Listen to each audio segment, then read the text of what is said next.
Souvent, quand on est élu, Gilbert m'a déjà entendu, quand on est élu d'un canton de Savoie, on est élu de toute la Savoie. Puisqu'on doit légiférer, on doit prendre des décisions, non pas pour un canton, mais pour tout le département. Moi, je pense que du coup, tous les conseillers départementaux de Savoie, et pour le coup d'Isère, devraient s'intéresser à ce que vous essayez de faire d'une façon un peu audacieuse, de part et d'autre des rives du Guil.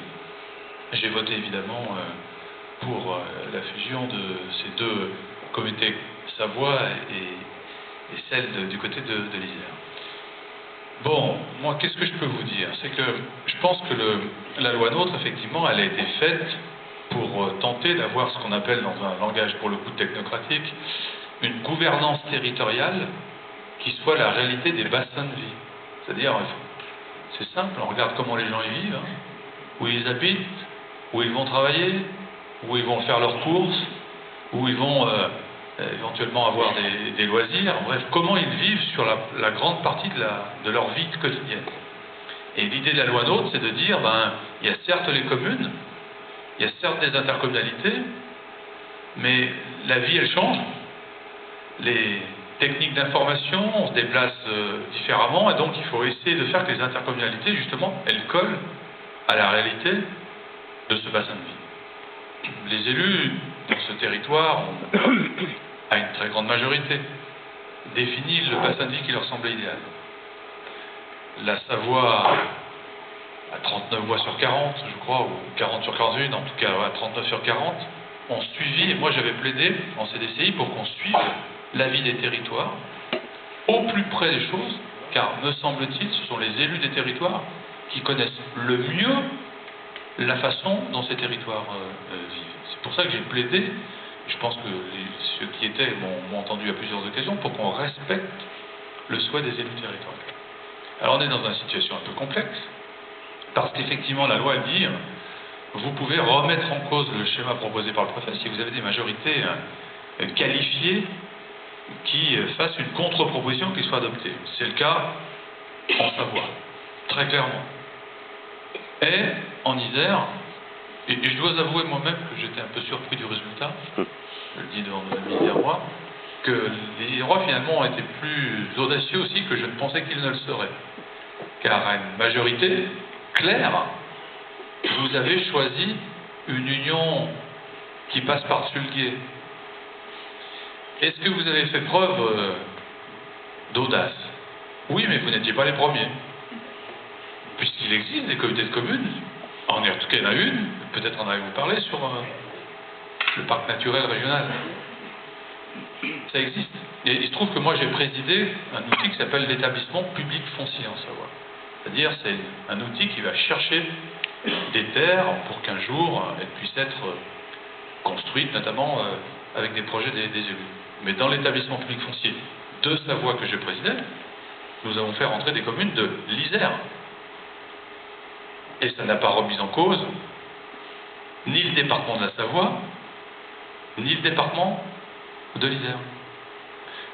De la même façon, moi je suis un peu surpris, vous avez sans doute entendu parler les uns et les autres, qu'un jour peut-être les deux départements de la Savoie se réuniraient.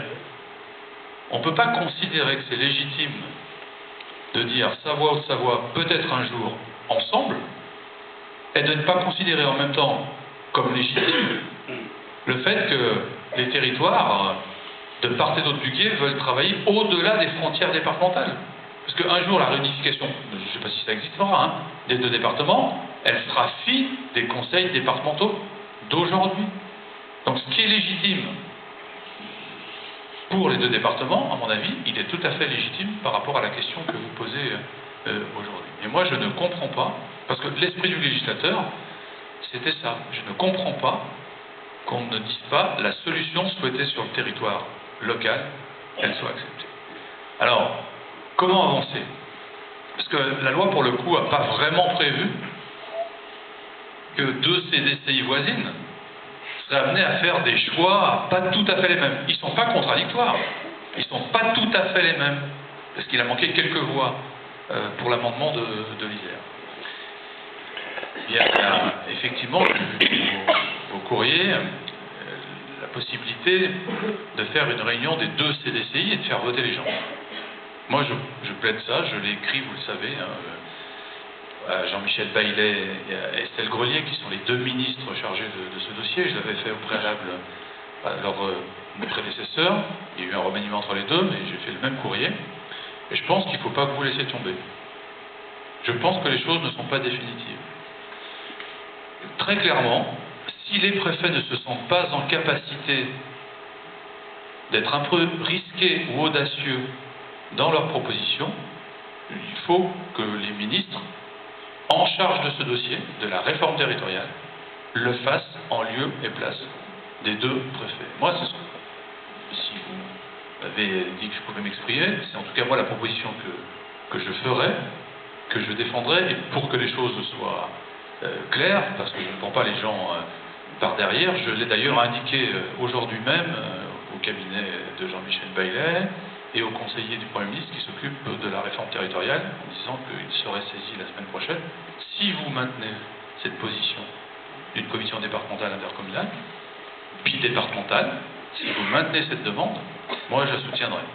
Je ne peux pas vous dire aujourd'hui que ça ira au bout, mais j'ai l'intime conviction qu'à Paris, on se dit est-ce qu'ils vont aller jusqu'au bout?